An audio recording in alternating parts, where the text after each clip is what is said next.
Hi folks, I just wanted to come on and give you a bit of an update on the situation here in Australia and try to give you some sort of a perspective on what the overall plan is here, where they're going with this whole climate change thing and with the fires and the situation that we're facing here. And it's a very, very serious situation, folks. A lot more serious than a lot of people are realizing. I mean, a few people are probably getting it, but not enough, and not enough are getting it quick enough. As I showed you last report that I brought you, which was called Australia Wake Up or Die, if you didn't get to see that, there's a link below. As I showed you in that report, the monsoon troughs we get up here, fill the Great Artesian Basin and fill the aquifers and these river systems and all the East Coast, everything runs off the aquifer system that we have in this country. There was some speculation on that show, that report that I put out. People were arguing whether the Great Artesian Basin actually fills the coastal aquifers or whatever. I mean, these are details, folks. The fact of the matter is that the country's drying up, and it's being done deliberately, and it's been done through water mismanagement, and there's a real overall plan going on here. And we are really facing a serious situation here, folks. The fires are just, out of control. We've got fire trucks being engulfed in flames. They're really kind of selling it to the people, heading for another major heat wave. This is today's news. It's just a drastic situation that we're facing here. We've got towns running out of water, emergency water rations. We've got our Prime Minister, of course, taking a holiday in the middle of it all. If anyone thought that he actually did care, of course he's back now and he's apologising for running out on everybody, and he's admitting that it's a little bit smoky in Sydney. Interesting. And while all this is happening, what's going on, folks, is they've deliberately dried the country out. I showed you a report last week, or on the last report. I'll show you a little bit of it again, because I think it's important. We'll just watch a few seconds of it, about 30 seconds of it maybe. Just check this out in case you missed it. 1,500 kilometres of the greatest river system is empty, and it's not drought. Floodplain harvesting means where there was floodplains, they kill all the trees, level it off, and they put a big embankment to stop the water actually getting into the river. And they call that harvesting. I'm calling that rape of a river. Welcome to what's left of the Darling River. So, this is what's going on with the Murray-Darling Basin, all this floodplain harvesting. And what we've also got is, as I mentioned before, dams that are being built, private dams that are being built for major agri-companies. If you read some of this here, it says, just two of these dams cost taxpayers nearly 30 million, and these are private dams.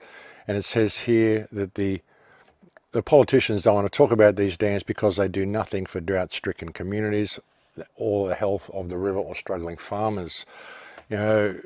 Politicians are reluctant to talk about why millions of taxpayer dollars have been spent on subsidising dams that make the problems of the Murray-Darling Basin worse. It's been done deliberately, folks. You've got down here as well that these dams are designed to divert normal irrigation water and supplementary water, not to simply recycle irrigation water. Thus, they increase both evaporation and irrigation water use. These dams are being done intentionally to waste water, and it's illegal. These dams are all illegal. The water harvesting is illegal. The floodplain harvesting is illegal. All you've got to do is look at the Constitution, folks. I should have it up here somewhere. The Constitution, it should be there. It's somewhere. But it says in the Constitution, the annotated version of the Constitution, it says here, Australian Constitution, Section 100, the Commonwealth shall not, by any law or regulation of trade or commerce, abridge the right of a state or of the residents to the reasonable use of waters, of rivers for conservation or irrigation. So that's what it says in the Constitution, folks. And that means that these dams are illegal because this is all water allocation. The way they're getting around it, of course, is they're saying, well, we're getting the water from the floodplains before it gets into the river. This is the loopholes that they like to use. And what they're doing by diverting the water from getting into the river is they are abridging the right of people downstream to the use of this water. This has all been manufactured, and this has served to dry the country out. You know, I also showed you on the last report the fracking wells that are all over the country. You can see them really clearly down here in the Nullarbor Plain. There's frack wells all over the place. If you look up reports, you'll find that there's 43,000 frack wells in Australia. Each one of these wells uses between 1.5 to 16 million gallons of water. This is one of the driest countries on earth, and this is what they're doing with our water supply. Now, something else that I want to share with you here is how this is being done. Of course, while they're doing these dams and while they're doing this floodplain harvesting, we've also got stuff like this going on. Olam's selling permanent water rights in Australia to a Canadian company for 4.52.7 million. And we've also got things like, you know, this idiot doing what she's doing to help the situation along as well. So, you know, we've got all sorts of stuff going on here, folks, which is working against us. And it's important that people see it, and it's important that people understand how we're being played here. Now, looking at what has caused the drought situation in this country, this has been done very deliberately, folks. It really has. If people think, you know, geoengineering is not real, well, it is real. They are able to control the weather. You can just look at their websites, look at their own websites for cloud seeding, atmospheric, you know, research, how they do it all. There's so many books on it. There's a report that was put out by a guy, Loopy Aussie. It's quite a small YouTube channel. He put out a video showing what the radars are doing, how they're actually using these radars to create high pressure systems or sunny, but they're pushing the weather away. And it's very obvious that that's what they're doing. I'm going to show you in a minute how they're doing that. But as he pointed out in the video that he put out, I mean, if you think geoengineering isn't real and weather modification isn't a science, well, that's just some of the books that you can get on it.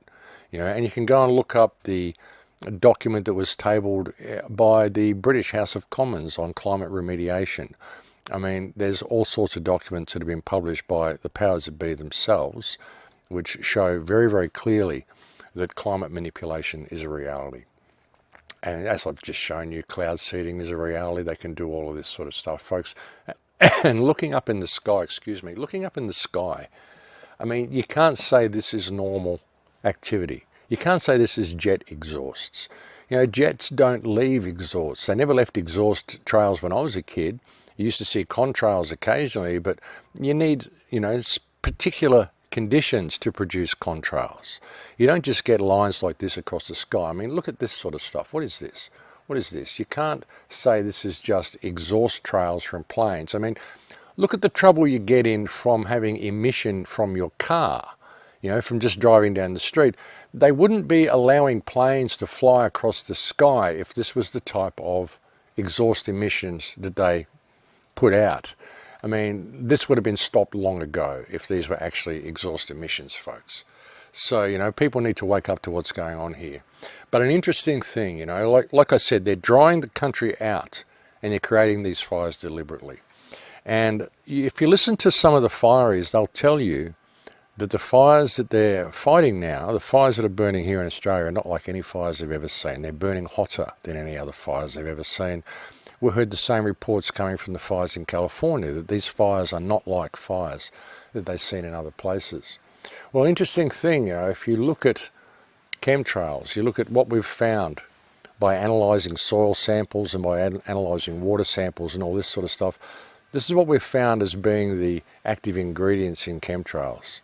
Sulfate, metallic aluminium, aluminium oxide, barium titanate, strontium-90. These are other things as well, but barium, strontium and aluminium are common in all chemtrails. I mean, we found other things as well. We found things like red blood cells, desiccated erythrocytes, all of this sort of stuff. And this has caused people to speculate whether the chemtrails are being used for biological engineering, you know, how they're modifying us from the inside out. There's been all sorts of speculation about this. I've even speculated on it myself. But now I'm starting to question whether these sorts of components that have been found in chemtrails are actually a red herring. Whether they're there to simply get us looking in the other direction and not to really pay attention to the three main ingredients, which are aluminium, barium and strontium. And what might these be used for? That's an interesting question. Well, as pointed out by someone commenting on my YouTube channel, great comment, they mentioned that I should go and look up the components of sparklers. You know, sparklers, folks, that you use, you know, on crack a night. You get sparklers, you light them, they just let off pretty sparks. You have a look at this, you know, it's a handheld fireworks that burns slowly, emitting coloured flames, sparks and other effects. Have a look at the components of sparklers, folks. Interesting components. What do we have here? We have something that is mandatory to make the sparks is aluminium, iron, titanium, ore. These, you can use any one of these. Aluminium is one of them. And down here we have barium nitrate, oxidizer, mandatory in order for it to flame up. Yeah, you need the oxidizer to flame the aluminium. Barium nitrate, strontium nitrate. That's what's in the chemtrails, folks. Barium, strontium and aluminium. They're spraying our countries with sparkler dust. That's why the fires are burning so hot. You've got a situation here in Australia where the country is tinder dry, and you've had these chemtrails been spraying our countries for years. They're spraying it with sparkler dust. That's what they're doing.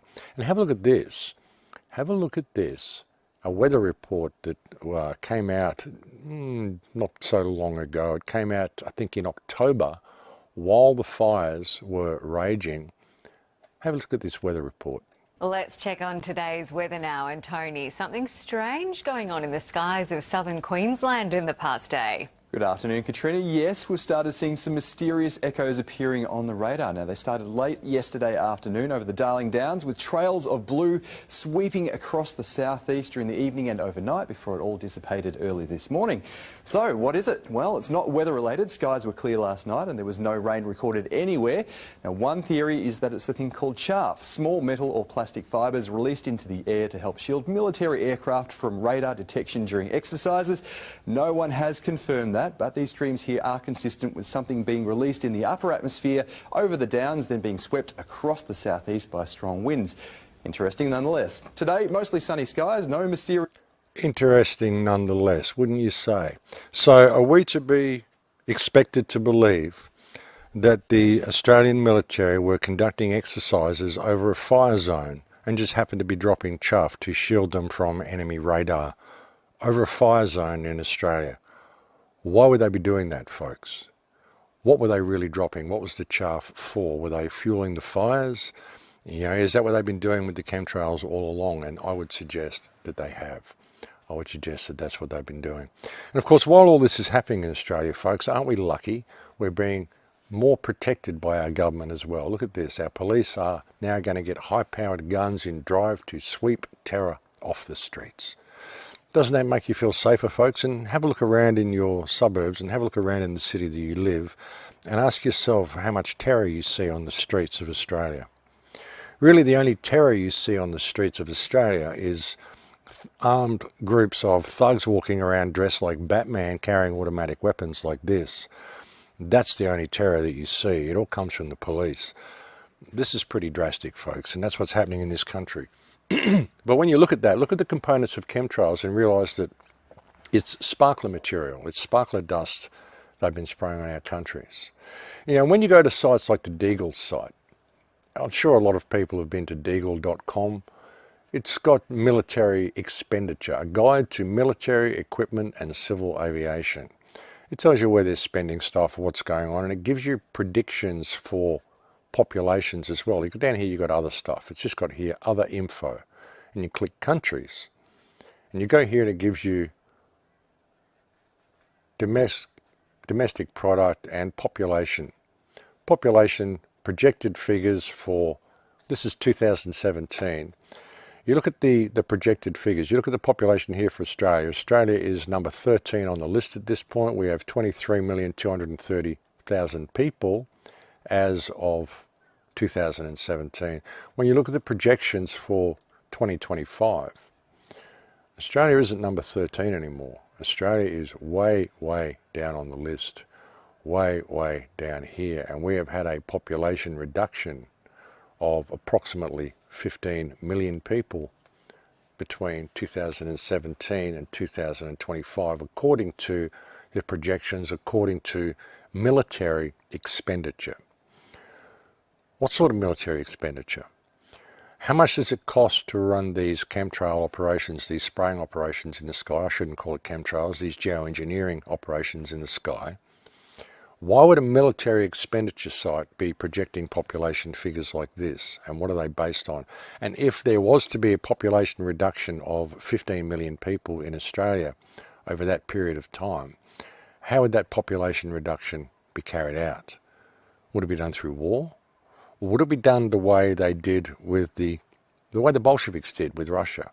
They simply took away their food and took away their water and let them perish. That's what's happening here in Australia, folks. This country is being genocided and the people are simply not paying enough attention to it. And they should be.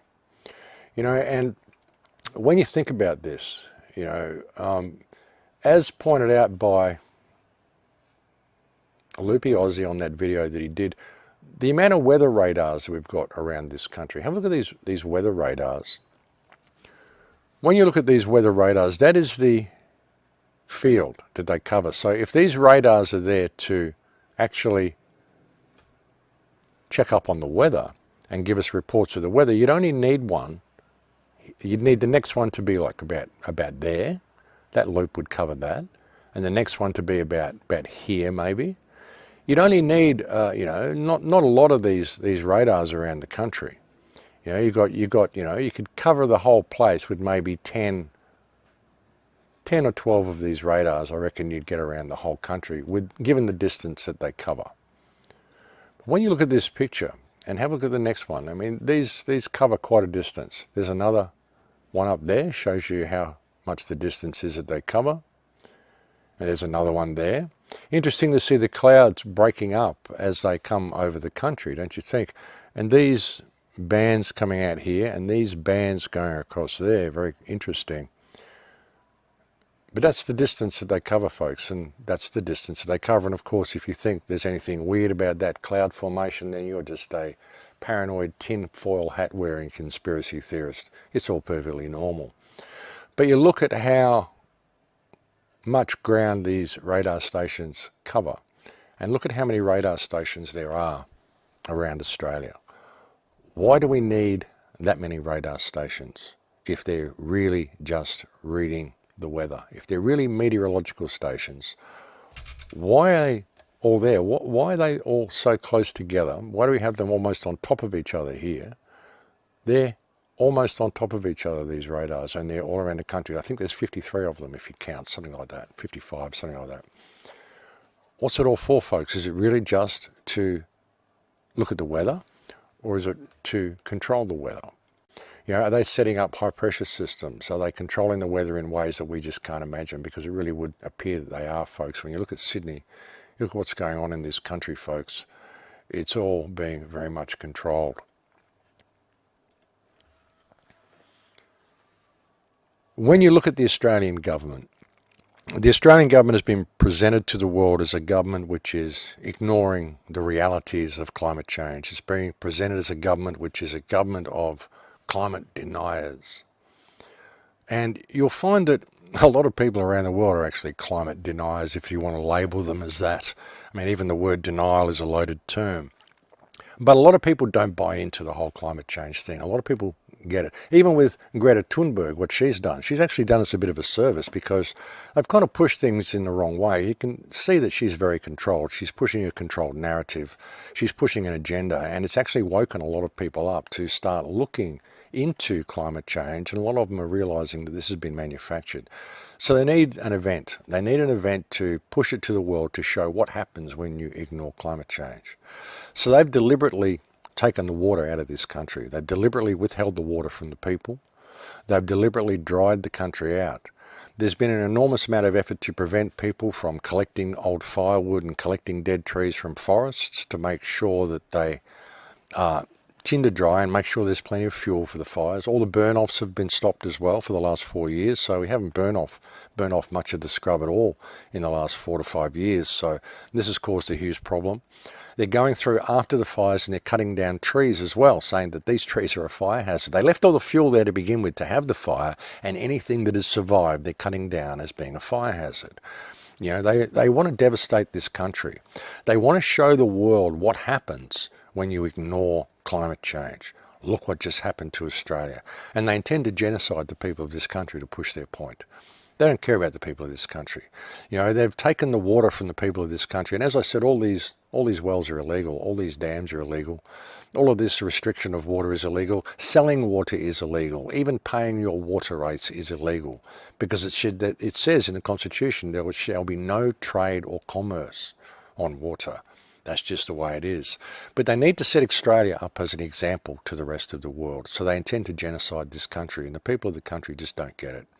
They really don't get it, but that's what's happening, folks. You know, they've dried the country out. They've manipulated the weather to push all the clouds away. And you can talk to people in Tasmania as well. They will tell you that on the west coast of Tasmania, it's been hammering rain for the last few months. It just won't stop. And that's all the weather that they're pushing down from Western Australia. It doesn't usually rain this time of the year in Tasmania. It's usually raining on the mainland. But now it's not. It's not raining on the mainland, and it's raining in Tasmania, pushing all the weather away everywhere else. Dried the country out, they've sprayed it with sparkler dust, and they presented this government to the world as being a government of climate change deniers. You know, so much in denial of it that the Prime Minister would even take a holiday to Hawaii in the middle of a firestorm. You know, this whole thing has been set up, folks. They need you all to believe in man-made climate change. They need you all to be paranoid about this and to not pay attention to the bigger picture, which is really the grand solar minimums that are happening. And there's a lot of people that are aware of the grand solar minimums. China has set themselves up in a very, very comfortable position where they will survive the grand solar minimums. This is why they've bought up so much farmland here in Australia.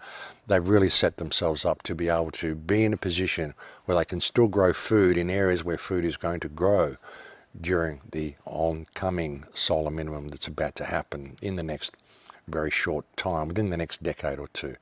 So they're really positioning themselves to be able to get through this. China is really leading the way in that respect. But they're genociding the people of this country in order to make a point to the rest of the world. And you can't tell it to the people. They just don't get it. They won't listen. Some do. Some understand it. But many won't listen. You know, they don't understand that it's our right to have the water that's held up in these places, these dams. All of this has been done simply to deprive it from the people and to dry the country out. You know, all of this agri-farming and all of this restriction of water is all illegal, the whole thing. And the people of this country need to wake up. They really need to wake up to what's going on here. This is a very, very serious situation. And the rest of the world needs to pay attention, because they've been spraying your countries with sparkler dust as well. And they will use this to push the concept of climate change in your own countries. And another interesting thing I've been noticing here where I live, and I live quite close to the coast. I live only 8-10 kilometres from the ocean where I live. It's rainforest, and it's a beautiful valley setting. Creek out the front, which is dry at the moment, and it's never been dry. But, you know, I live in not very far from the coast, and something that I'm noticing is that, you know, so many of the birds aren't there in the morning that used to be there. I used to go out and I used to sit there and listen to the bird calls every morning. There's probably about a third or a quarter of the bird calls there now. Just in the last couple of months, they've all gone elsewhere, obviously, looking for water. And something else that I'm noticing is that here it is, the 20th of December, something like that. It's fairly into December. It's the middle of summer here in Australia. The days are extremely hot. We've got a massive heat wave happening. But at night, I'm still sleeping with a doona. I'm still quite cold. Very cool nights here at the moment, unseasonably cool. And this is because the ground's drying out, because as many people know, when you are in the desert, it doesn't matter how hot it gets in the daytime, the temperatures always plummet at night. And the fact that the temperatures are dropping so much at night here in the middle of summer when I'm this close to the coast, and it's been happening, it's been ongoing. Like, there hasn't been any time this year that I've actually taken the doona off my bed yet. And this indicates that the ground is drying out. Even though there's still grass here and there's still trees here, it's turning into a desert, and it's being done deliberately, folks. We can still turn this around if we release the water back into the river system and we pay attention to the fact that, this government is a criminal entity. It's a criminal entity, it's a corporation, and they're running a mining operation here. You can look at the cities and Sydney and the Gold Coast and all the places here are simply the recreational areas for the mining operations that are happening in this country. And if you think Australia isn't a corporation, folks, well, it is. You can go and look it up yourself. It's a corporation. There's the number there. It's a corporation, and it's running mining operations. And as I said, folks, the people of this country need to wake up. That's what I attempted to do with the last video that I put out, just to let people know that we've got a very urgent situation here. I got a couple of things wrong in that video. I mentioned that Australia has been a corporation that's been invalid and all this sort of stuff. I said the government of Australia has been invalid since Bob Hawke signed the Australia Act in 1973. That's what I said on the last report that I did, but I was actually mistaken. I got it mixed up. I got still a lot of stuff rattling around in my head, folks. It was Gough Whitlam actually announced the Queen of Australia in 1973, and Bob Hawke introduced the Australia Act in 1988 against a referendum that we had as a population. We ran a referendum, held a referendum to ask whether we would give government power to local councils, and we all voted no. So Bob Hawke wrote the Australia Act, and he said, well, we're going to give power to local councils anyway through that act. But it's an invalid act. It actually says within the act that the Constitution will not be affected. So that's the way it goes, folks. And it also says within the Constitution, for any people who claim that these water restrictions are, these are state legislation and, they want to take you to magistrates court or any of this sort of stuff over these issues, it doesn't matter, folks, because it also says in Section 2, Clause 5 of the preamble of the Constitution, that this act applies to all courts, all judges, all states and all people within the Commonwealth. So any judge or lawyer that tells you the Constitution does not apply here in any situation is wrong. The Constitution applies in every situation. And if they're telling you it doesn't, then I guess they just became a constitutional matter for the Supreme Court as well. But that's the situation that we're in, folks. We've got to pay attention to what's going on here. And I think the reality to what's being sprayed on our countries is actually sparkler dust. And that is what is causing the ferocity of these fires, is a very significant piece of information that people need to take on board for their own countries. But you watch how this plays out, folks. If the people of Australia don't wake up, they will genocide this country through starvation and thirst and fire, and then they will use it as an example to the rest of the world as what happens if you don't pay attention to climate change. The government of Australia chose to ignore climate change, and oh, look what happened to the people of Australia. Now half of them are dead and the rest of them are refugees. So that's why we need to pay attention to climate change. It's all part of the agenda, folks, and it's being done deliberately. But as I said, we could release this water. We could reclaim control of this situation if the people just stood up and said enough is enough. And we don't even need any violent revolution. We just have to stop complying with this system, stop going along with it, down tools. Stop going to work and paying your taxes and doing all this. Stop supporting the criminal racketeering that is the Australian government system, folks. It's time to snap out of the slumber and wake up, because we have a real situation here. Thanks for listening. In Lakesh. And again, I was going to bring you a show on history this week, just to interrupt my ending and my goodbye. But I was going to bring you a show on history this week, but it's just too much going on with these fires on my mind. And there's a lot of stuff I do want to bring you about history, and I want to do another report on the Epstein situation, a lot of stuff. But there's just too much important stuff that needs to be dealt with these fires and this extreme loss of water. There was even a report on the mainstream that I meant to have there in the news reports, but I somehow misplaced it. But it says that Sydney will very likely be out of water within 2 to 2.5 years as well. So again, folks, they're doing this while they're withholding the water themselves through trade and commerce, and it's a racket, and it's being done deliberately. So pay attention, folks, so we can turn things around and we can go and release the water. It's our constitutional duty to release the water. And, we need to form some sort of a valid government. I reckon we should put the Aboriginal people in charge of managing the water in this country, because they know how this country works, and they know where the aquifers are, and they know how the river systems work, and they know how to manage them. That's who should be in control of the environment in this country, not the people in Canberra. Have a nice day, folks, in Lakesh.